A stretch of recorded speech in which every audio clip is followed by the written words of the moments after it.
What's up, everyone? Jason Gilbo here with Rob Mazeika, taking a look at some stacks for tonight's slate.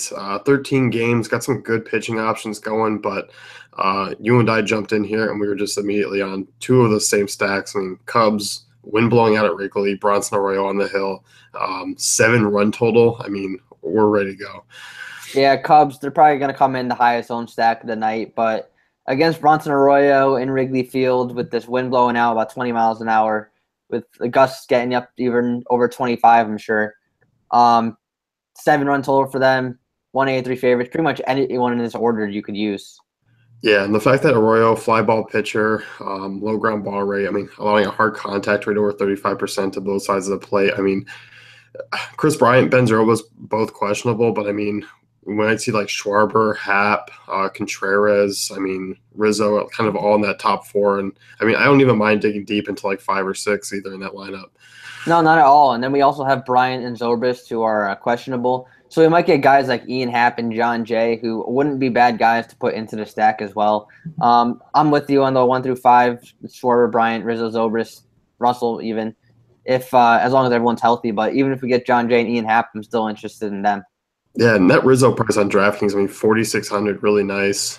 Schwarber's dropped down because he's been struggling this year, but this is a good spot for him to get back. So, I mean, I'm jumping all aboard on the Cubs. I don't mind the chalk here. Yeah, they're going to be very high owned, even on this 13-game slate, but it's the best spot for any team. Yep. Next team that we were in agreement on, Arizona. Even without AJ Pollock, I mean, you still have Paul Goldschmidt, Yasmani Tomasu, both hammer lefties, and then a couple value plays up in the middle infield spot with Drury and Owings as well. Yeah, we got them against Tommy Milone and Chase Field. Malone's given up a 4.12 WOBA to righties this year. He's already given up 6 home runs and 15 earned runs to righties this year.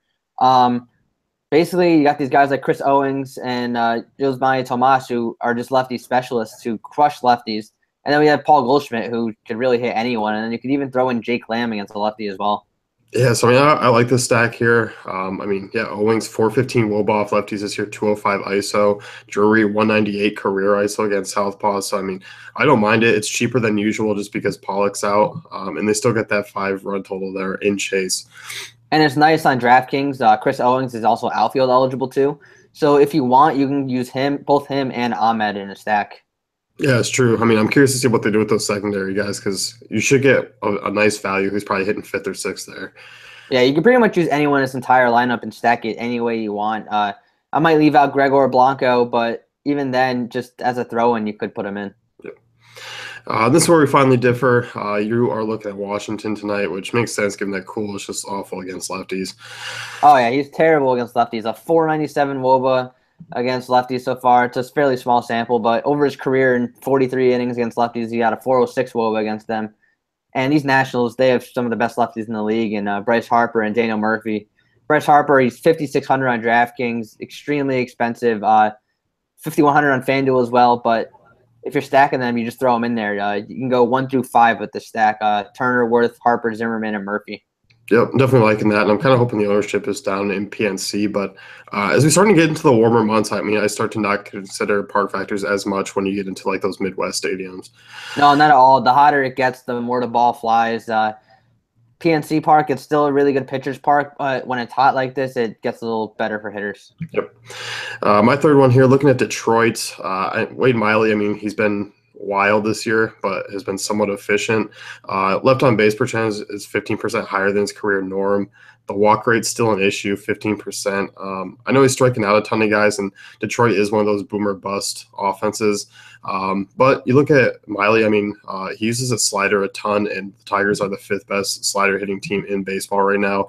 And the fact that JD Martinez is back in that lineup, I like quite a bit.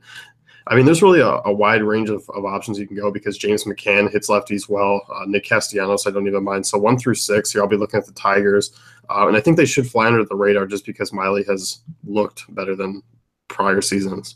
I think they will fly under the radar. You have these teams like the Cubs and the Diamondbacks who are going to bring in a lot more ownership than the Tigers. They have a bunch of righties, a bunch of power righties too. You could Miley, he does give up the long ball here and there, so it is a spot where they could hit 3+ home runs.